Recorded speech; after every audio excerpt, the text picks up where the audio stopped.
Eventually, Russo meets with McMahon and explains that he's missing time with his family and that his wife now is positioning herself as a single parent.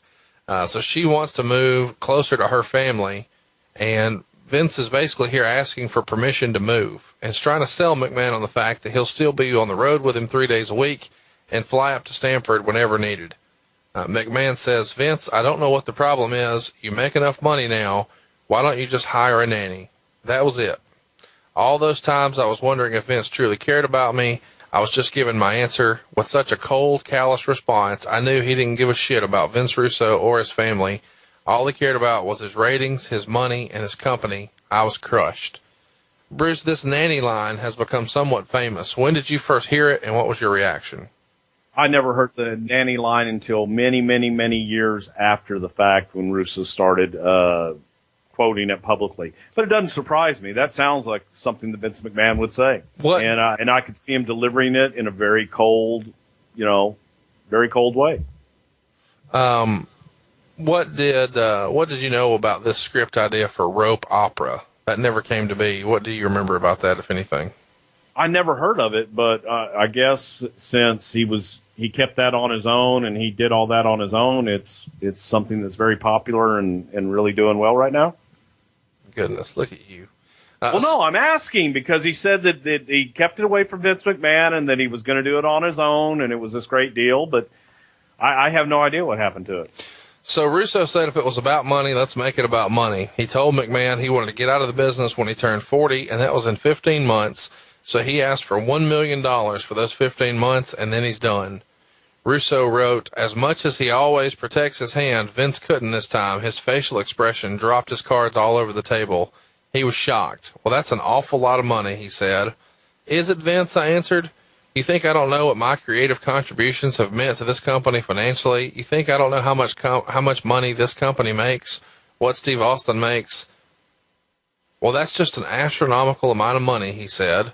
Vince, I know what I'm worth. That's what I want. I left Vince's office with telling me he'd think about it. Almost 2 weeks passed and I didn't hear a word. During those 2 weeks, nothing had changed. It was all the same old BS. I was still working around the clock with no motivation, not even the money. When did you hear about this $1 million pitch? I hadn't heard about this until I read the book. Yeah, I didn't hear about this until long after the fact, after Russo started going public with the whole nanny thing and everything else. So he accepted the job with WCW as creative director on October 2nd, 1999. Russo wrote, going into WCW, a lot of people said to me, Vince, what was the difference? You were going to have to put the same amount of time in.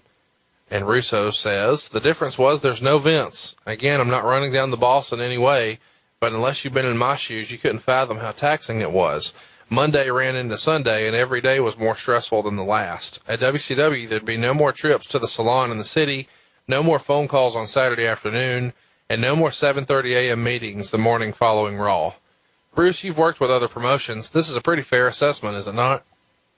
True. Working with Vince is very taxing, and it takes a lot of your time, and, it will definitely wear on you. And if you can't hang, you can't hang. So, again, that's why there's a lot of turnover there. So here's where the rubber meets the road. Vince was expecting Russo to show up at the Meadowlands in New Jersey for Raw on Monday morning. And on Sunday night, Vince flew out of Atlanta and had to change planes in Philadelphia. It was around 10:30, and that was his only opportunity to call. So he called Vince at home the Sunday night before Raw at 10:30 at night, and Vince answered. When he realized who it was, he said, hey, pal, how's it going? And he says that his heart was wedged tightly in his throat. He thought he was going to gag. His voice was cracking, and he let it spill out. Vince, I just accepted an offer from WCW. I'm going to start with them next week. Vince thought that this was a rib, and then Russo explained, no, I just got back from Atlanta. And McMahon wanted to know why.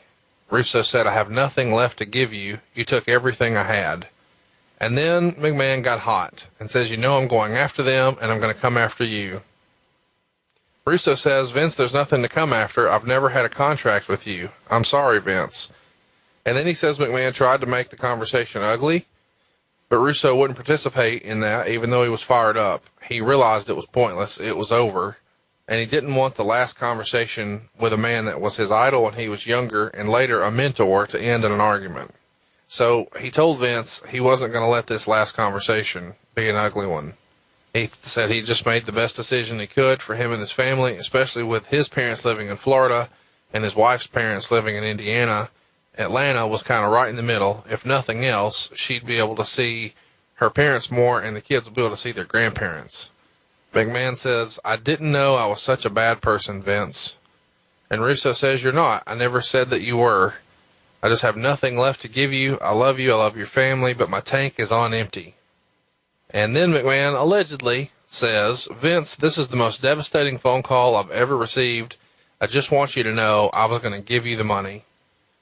Russo says it was never about the money, and McMahon says, "I hope one day our paths will cross again." To this day, I've never forgotten those words. So that's directly from Russo's book. Did you ever talk to McMahon about how this call went, and how's this news received by the office and the boys? Did you find out that night or the next morning?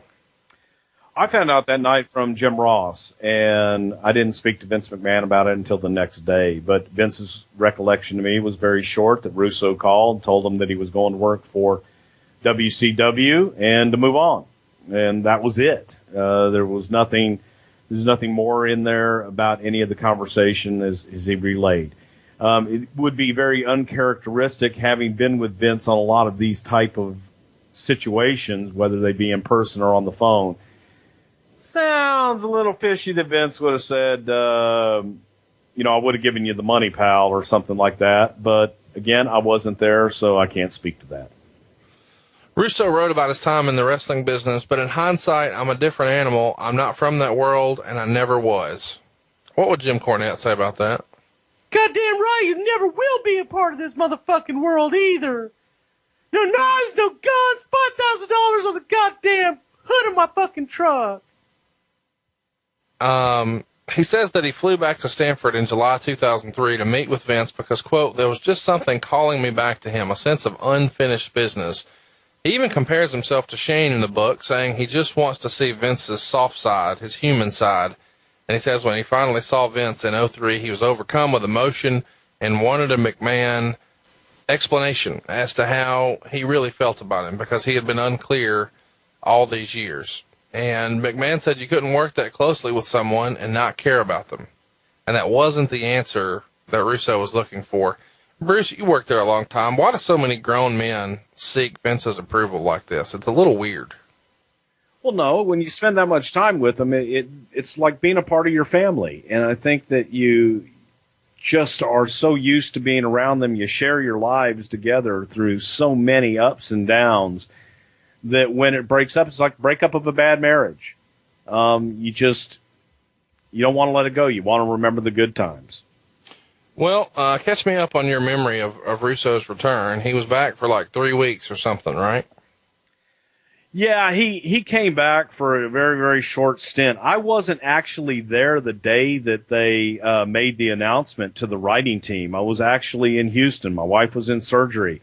But I was getting calls throughout the day from various writers. I was getting calls from Heyman. I was getting calls from Brian Gewirtz and Michael Hayes throughout the day. So it was entertaining. Whenever I would get to a place that had reception, I would call in and go, what the hell's going on now? But they were told that Vince Russo was coming in, and he would be named the head writer over both shows, and that they should get together with him and talk about ideas. And so they all got in a room and started talking about ideas. I believe that Heyman and Brian Gewirtz were told first by Stephanie McMahon ahead of time, ahead of everybody else, before Vince McMahon brought Russo into the room.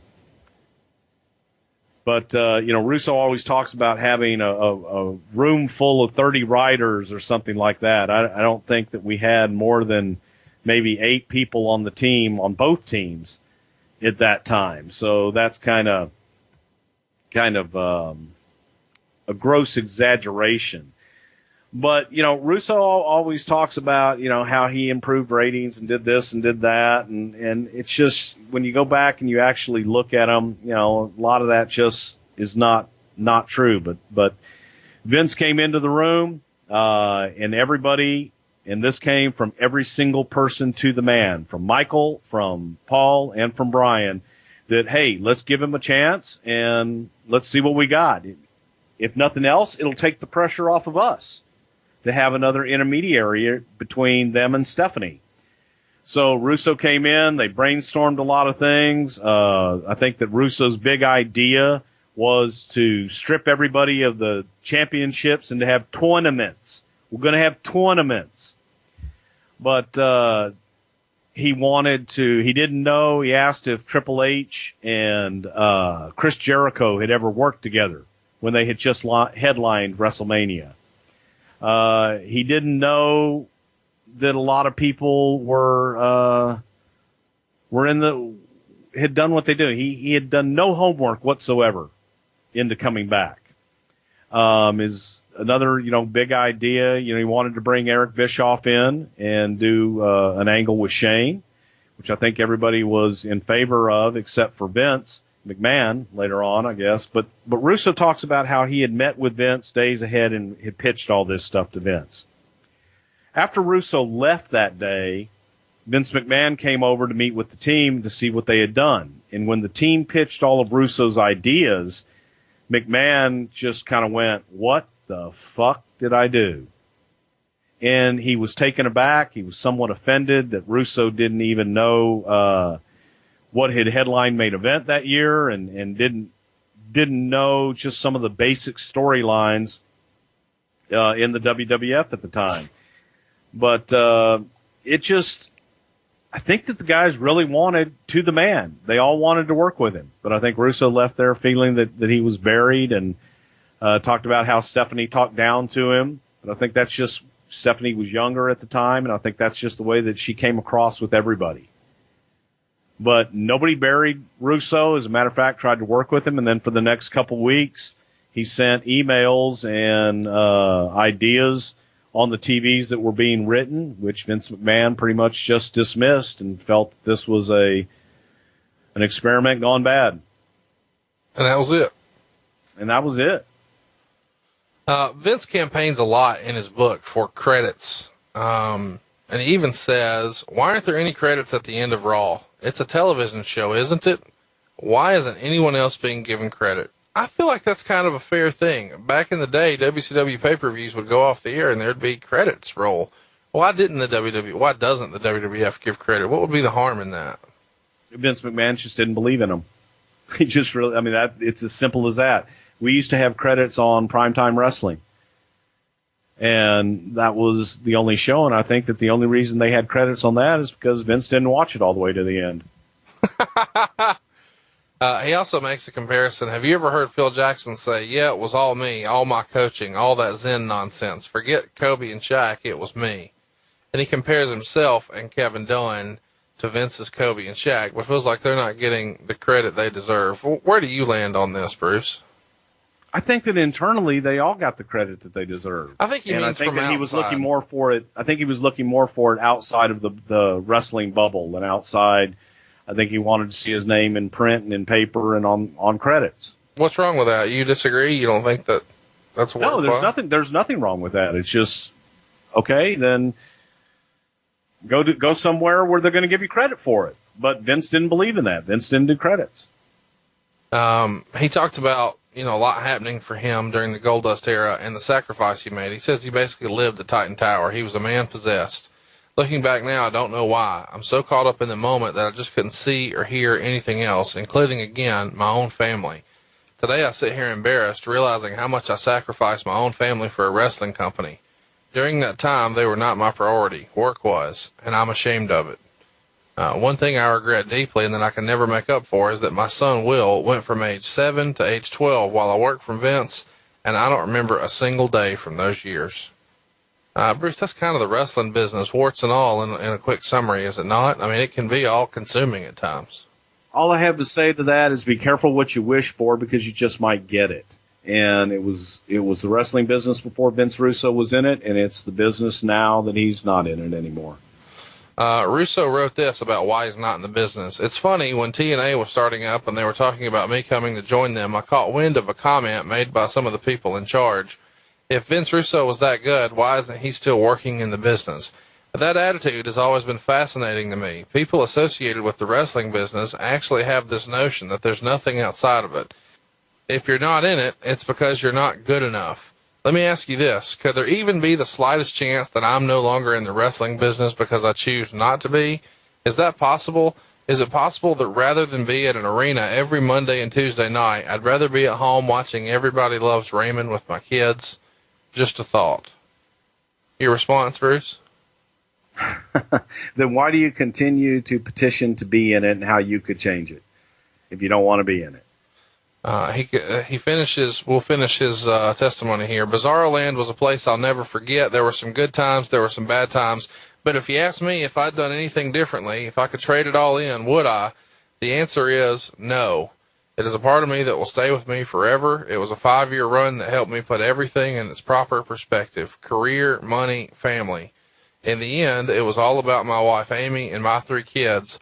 All the money and success in the universe weren't worth my time away from them. Even though it hurt at times, I learned firsthand what really mattered the most. So that's kind of Vince Russo's story. He did talk about money, which we don't normally do on the show. You know, when he first comes in, he's making $60,000 a year. He finishes up with the WWF at $350,000. He got some bonus checks along the way. He had that $1 million pitch for 15 months that allegedly, once he quit, Vince accepted. It's worth noting that Vince put in his book his best year in the business was $535,000 in WCW.